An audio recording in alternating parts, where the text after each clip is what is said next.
c'est vrai que dem na déjà dans le nord mais noo gisee loolu d'abord. xam nga tukki président wala tukki nemmeeku président ci biir réew. ñaare am na lu bëri lu koy gàttandu am na lu bëri lu koy faral di jiitu. ndax président dina joxe benn indication ne su ma sañoon bëgg naa def lii. léegi nag mu xool ñi nga xam ne ñoo ko wër maanaam entourage am son cabinet. les ministres et les conseillers. plus peut-être les ministres concernés. waaw pour mu ne leen lii ak lii de bëgg naa mu sabab sama yëngatu pour dem ci gox bi wala defi kii wala nemmeeku ji lii.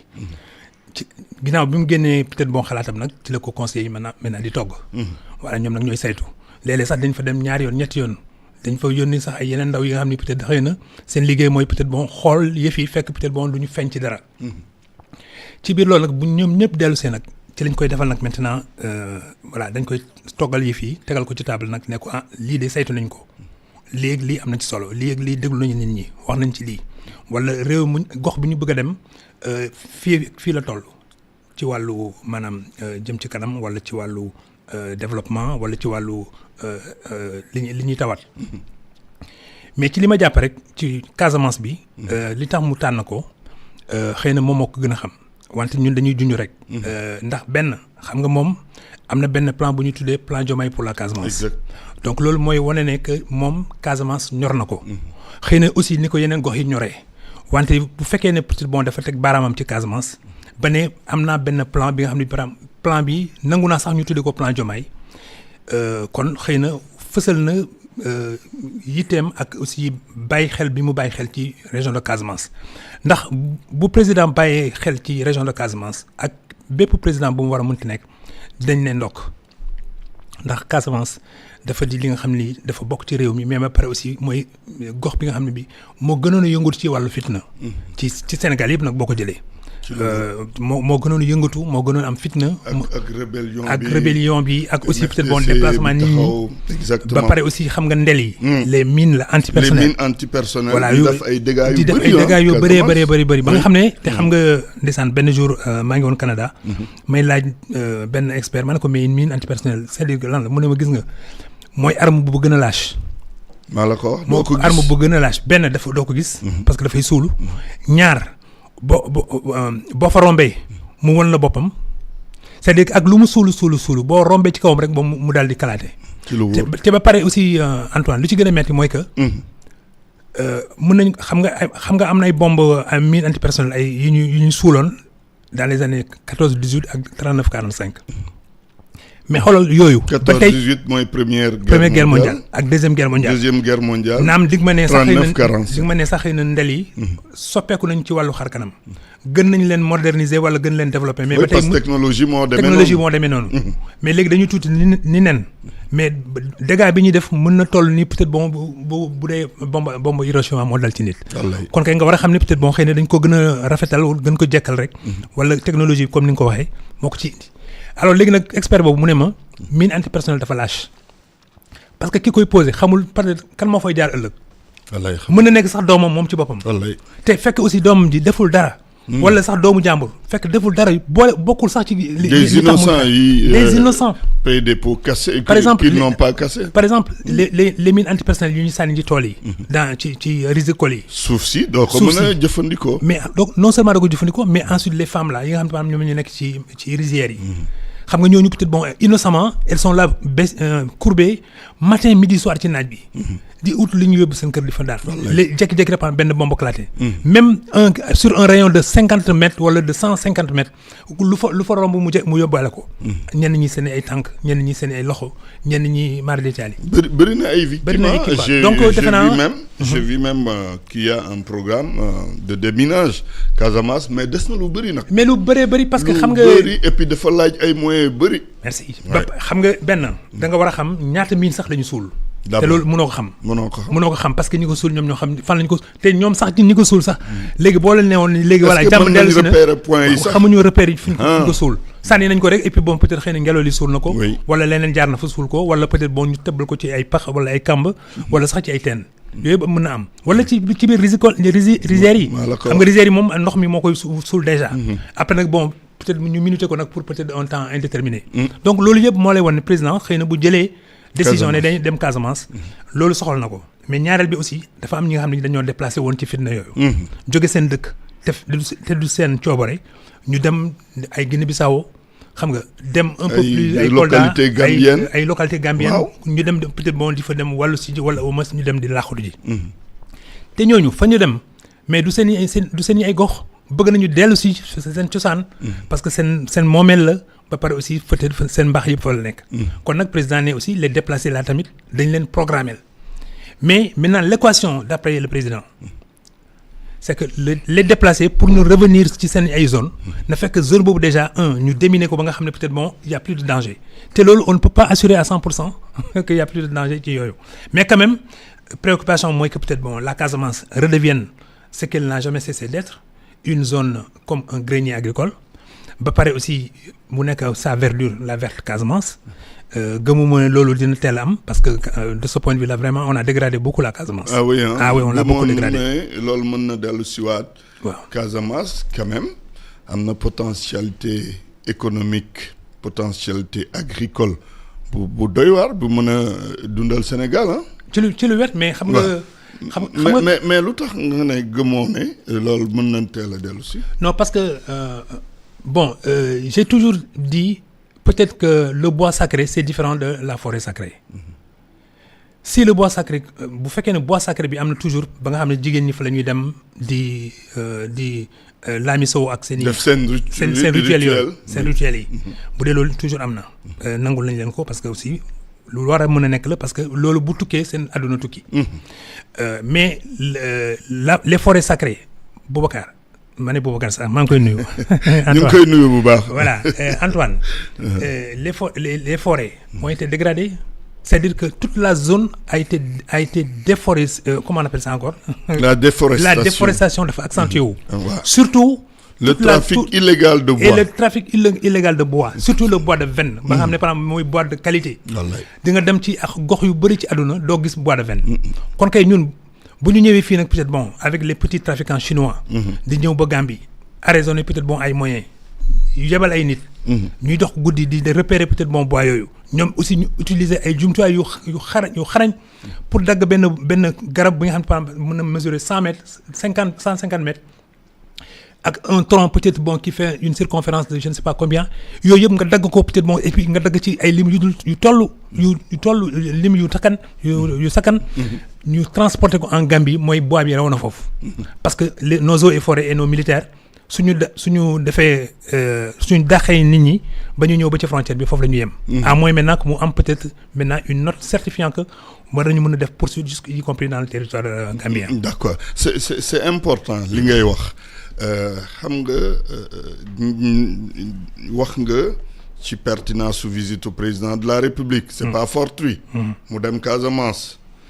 mais est-ce que Casamance bu ñu ko xoolee en tant que partie du Sénégal du ma wax région parce qu'il y a 3 régions muy Ziguinchor muy Sédhiou muy Kolda tout à fait. est-ce que Casamance mu ngi ba léegi tenir rang bu mu teniroon maanaam place bu mu occupé ci Sénégal en termes économiques mais aussi ci yeneen domaine loolu dam ci gaaw a tontu sax ne la waaw ndax position géostratégique Casamance changé wul loolu moom changé wul la position géostratégique moom dafa am toujours benn bi dañu am une ouverture sur l'océan ba léegi dafa am kon lenn li nga xam ne par exemple Dakar da koy wàcc suñ ko toxalee fii yóbbu ko Casamance gën a am dayoo ci lu wóor loolu benn mais ñaareel bi tamit le président a annoncé que il a investi 54 milliards ci Casamance mais pour man loolu c'est rien. c'est une goutte d'eau dans l'océan. une mer man je pense que Casamance yelloo na leneen.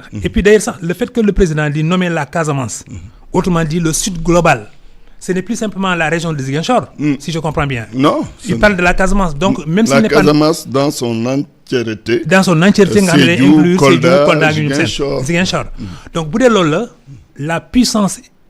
et le positionnement de la Casamance lu am solo la ba nga xam ne bu doon ci sama gis-gis le président dafa war a nekk stratège parce que Casamance dafa am ñaari réew aussi yu ko ŋànk muy la Gambie la Guinée-Bissau et peut-être sax boo xamante ne la Guinée-Conakry donc ñetti pays yooyu bu fekkee dañoo ŋànk Casamance war nañu gën a mën a dooleel Casamance jox ko yeneen gëdd yi nga xam ni peut-être dafay du ma ne day jàmmarloo mais day jàkkaarloo ak ay ñetti pays yooyu. kon yaa ngi wax dimension géopolitique. ba nga xam ne peut-être bon yenn yu am solo. war nañ ko mën a def Casamance maanaam des hôtels de luxe. ñu def leen foofu des universités de très haut rang ñu def ko foofu. mais en même temps aussi des unités de transformation industrielle ñu def leen foofu. mais loolu dafa manqué Casamance. mais dafa manqué Casamance alors que y a les produits qui sont là. maa ngi fàttaliku barkaat démb. maa ngi échanger ak la présidente de la plateforme des femmes pour la paix en Casamance. oui moom bokk na ci attentam. ñu taxawal ay unités de transformation en Casamance doomu Casamance. mais buñ ko deful sax. état war na kaa mën a def. mais état bi c'est-à-dire que état bi newuñ ko mu investir sur le plan industriel. mais nag def le cadrage. ba nga xam ne l'environnement bi nga xam ne surtout un environnement bi ñuy wax un environnement incitatif. c'est-à-dire que lépp lu war ci benn région pour peut-être bon muy mën a attirer des investissements. soo ko defee ci région bi rek région bi ci boppam peut-être moom day wane xar kanamam. am na balbutiement. nga baal ma sûrement je pense Casa Industrie. par exemple Xavier Diatta suñu xarit Xavier Diatta. voilà mais c'est pas mal. c'est le directeur général de Casa Industrie ñu ngi yëngatu ci wàllu noix d'acajou ak ñoom seen.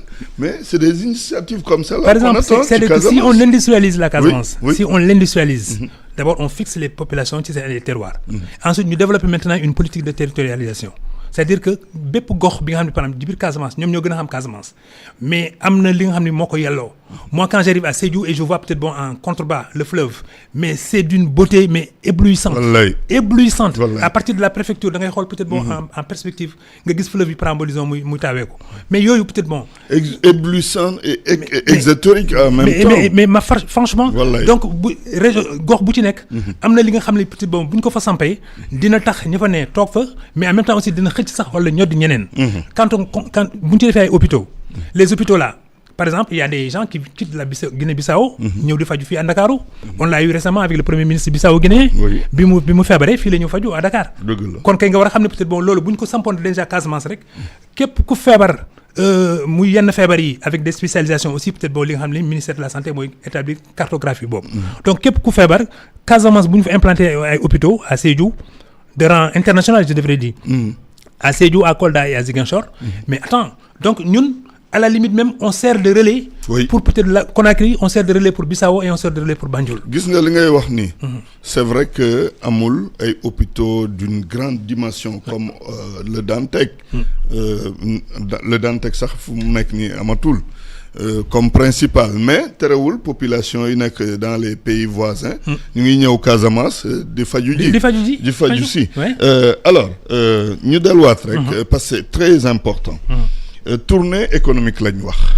Tournée économique xam nañ contexte bu mu amee est-ce que jàpp nga ne c'est véritablement une tournée économique dans son propre sens. bon mën naa ko jàppee mais su ma ñaawee njort mën naa ne peut-être bon damay weesu tournée économique rek ma xaw ci sóoraale leneen lu ci bokk. xam nga lu tax ma laaj la lool. parce que dama gis ne mobilisation. demeewul noonu région bi. Ziguinchor premier ministre fa la cosaano. ci lu wér.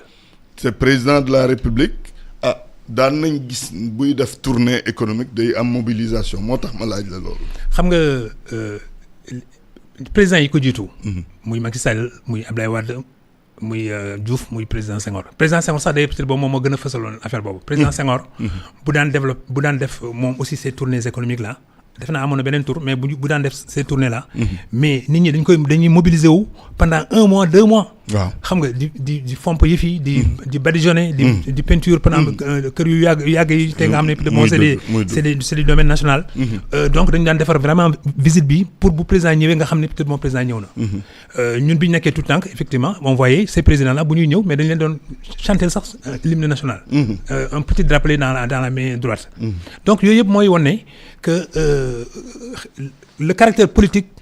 du mën a bañ a bokk ci la volonté économique de la tournée. mais xëy na kay peut-être bon maintenant c'est du point de vue de la dimension wala du point de vue de l'envergure.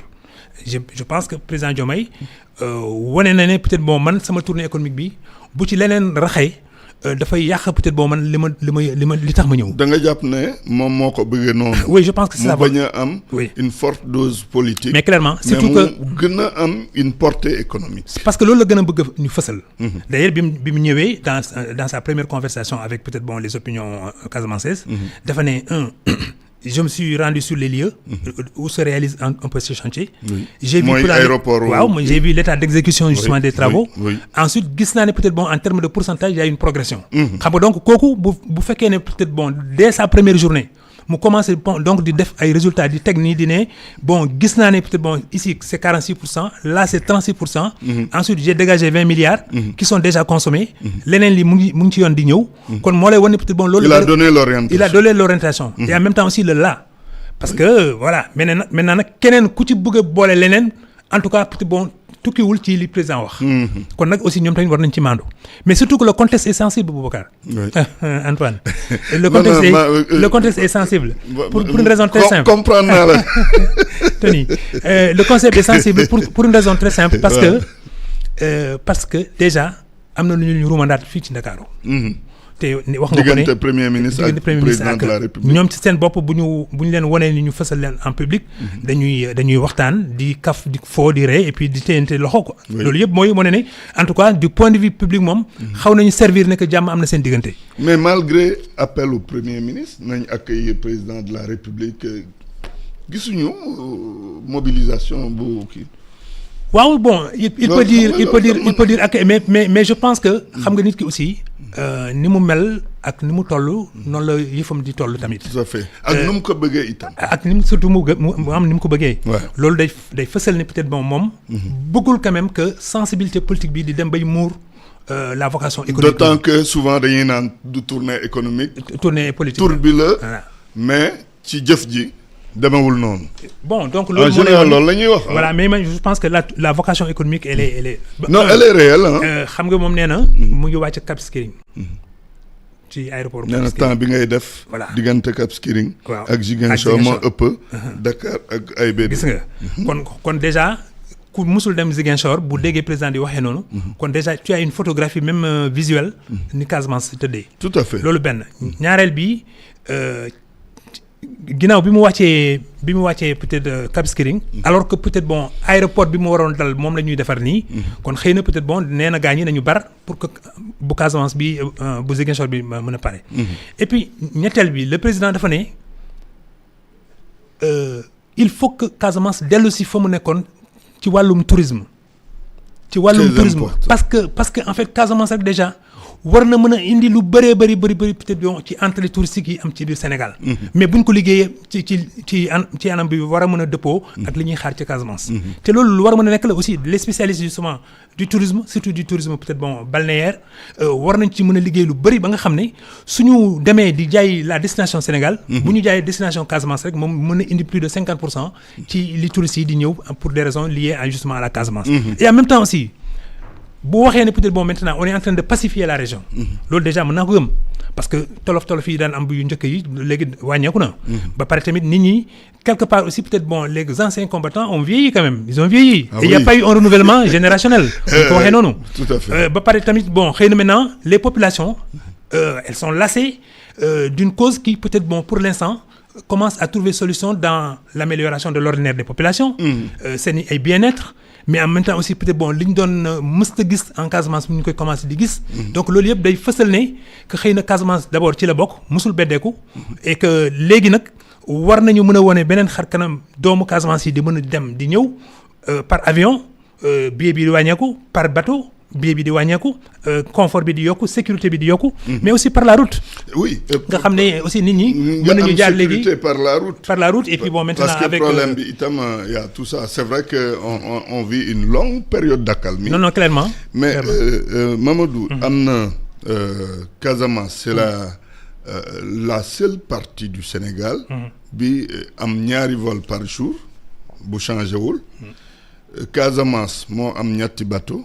Aguène ak Diambogne ak le Joola Casamance moom moo bénéficier lu ñuy wax exonération fiscale pour investissement ak hôteliers yi léegi lan moo desati pour ñu mën a développer région boobu parce que loolu boo ko amee c'est vrai qu'il y a une bonne volonté de l'État du Sénégal pour relancer la Casamance, qui est quand même une zone très importante. Mais xam nga man lan moo war c'est-à-dire que la vocation naturelle de la Casamance dañ ko gën a fësalaat.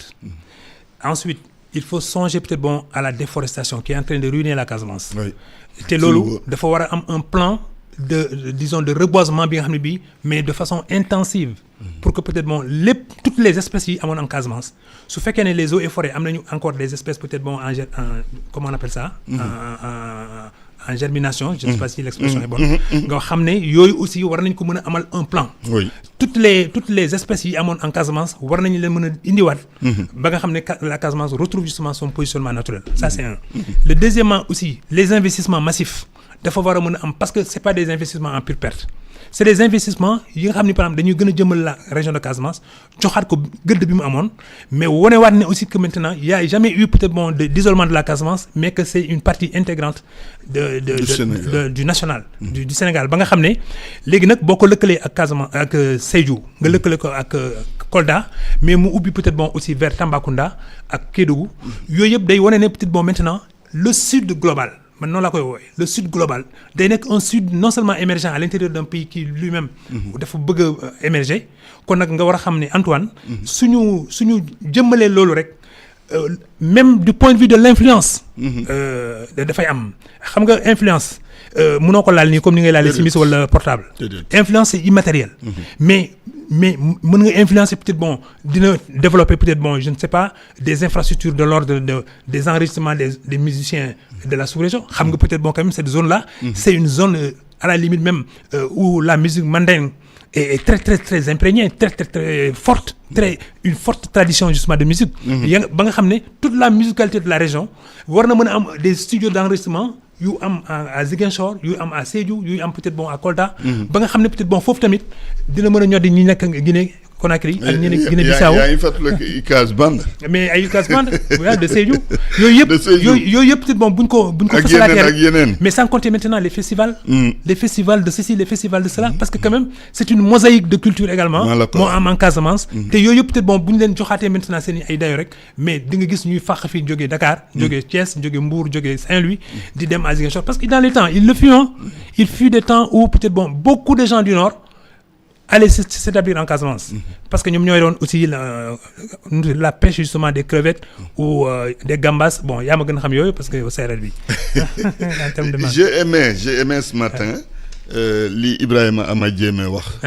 du GRPC c'est le groupe pour la réflexion recherche paix en Casamance c'est ça qui dit que la Casamance est la partie la plus sénégalaise du Sénégal. Eh bien voyez c'est tellement parce bien que contrairement à lu ñuy xalaat Casamance Joola yi kii non la Casamance il y a un melting pot. Mais clairement. D'accord léegi président de la République pour jeexal ci Casamance parce que on a la campagne de commercialisation de l'arachide on a également l'affaire Softcare mais pour jeexal ci Casamance président de la République dafa lancer un appel pour la paix te fu mu ko jaarale mooy ci affaire cousinage entre Sérère et Joola mooy li may wax rek entre Sérère et Joola c'est des cousins mais entre pël yi ak séeréer yi c'est des rapports de buur ak jaam yeneen jaam yi léegi noo gisee message bi non maa ngi koy rafetlu te ku nekk ci ñoom aussi war na ko mën a rafetlu depuis le président Senghor xam nga aussi le Sénégal a eu la chance d'avoir peut-être des présidents qui du point de vue de la générosité de la cohabitation am nañu wàll ci gox yu bëri xam nga Abdou Diouf boo tuddee le patronyme Diouf donc déjà il y a le côté sérère côté yaayam muy dem il y a le côté pulaar donc s'il va au nord il est bien investi parce que c'est un fils du terroir su demee aussi au sud ou au centre au centre c'est donc aussi c'est un fils justement de cette zone là bu demee Casamance tamit par le cousinage et la plaisanterie mu am fa ubbeeku ça c'est important le président Senghor c'était pareil le président Abdoulaye Wade man dem naa ba Woudoukar le village natal de la mère de Abdoulaye Wade c'est à Woudoukar mais c'est extraordinaire c'est dans le Sédhiou c'est à Woudoukar moi je suis allé jusque là-bas et j'ai vu peut-être aujourd'hui qu'il y a une route nationale reliant Sédhiou à à Kolda ou bien Kolda à Ziguinchor, qui passe justement au milieu de cette route-là.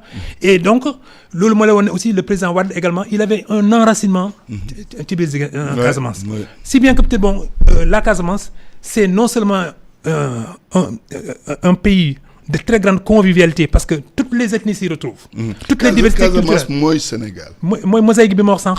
mooy mosaïque bi soo bëggee gis Sénégal en miniature demal Casamance. soo bëggee gis aussi peut-être li tax Casamance Sénégal war a mën a nekk un pays pacifique. c'est que Casamance le gën a fekk baax. Par conséquent, du point de vue même de la linguistique. J'en parlais un jour à Babacar Ndiaye qui est un linguiste américain, un Sénégalais mais établi aux États-Unis. Ma ne ko Babacar, pourquoi on ne prendrait pas l'UR des langues? Antoine, tu parles bien anglais.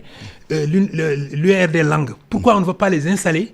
Fa nga xam ne foofu la gën a mën a amee solo. C'est-à-dire que là où les jeunes à Ziguinchor ou bien à Kolda ou bien à Sédhiou dafay am solo. Parce que day permettre déjà à ces langues-là d'être vivifiantes. Day permettre en même temps aussi peut-être que mosaïque boobu mu nekk un facteur d'intégration des populations. Et puis troisièmement aussi ku nekk bu fekkee ne peut-être affaire langue rek nga bëgg a jàng. mais dañu lay ne peut-être jubalal Casamance. va dans le sud global te di nga fa fekk peut-être li nga xam ne lii doo ko jëriñoo nga am jumtuwaay et puis aussi nga mën a teg ci àdduna. c'est très très important gis nga li nga wax ci wàllu ethnie brassage ethnique boo xoolee gouverneur u Casamance Ziguinchor laay wax. yu bëri. ils sont d'ethnie séeréer. tout à fait c'est pas fortuit. tout à fait. les ñoom Géej Diouf. que ñoom kii Sarr. ancien gouverneur Mame Biram Sarr. maa ngi fàttaliku. Mame Biram Sarr ak ñoom seen. tout à fait waaw Casamance nag liñ ci mën a wax. bëri na mën nañ yenn fii di wax.